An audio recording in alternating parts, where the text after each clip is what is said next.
Hello everyone. In this video, I will show you how to use one Google Pay account on two different devices. First, open the Google Pay app on your first device.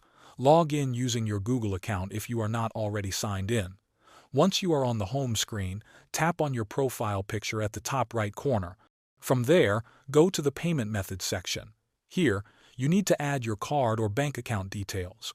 Enter all the required information such as your card number, expiry date, and CVV code. Once you complete this step, Google Pay will verify your card with your bank, and your payment method will be added successfully. Now take your second device and log in using the same Google account that you used on the first device. This is important because your Google Pay information is linked to your Google account. Once you are logged in on the second device, go to your profile again by tapping your profile picture. Select payment methods and add your same card or bank account details just like before. When you do this, your bank will send a confirmation message or verification code to confirm that it is really you. Enter that code when asked.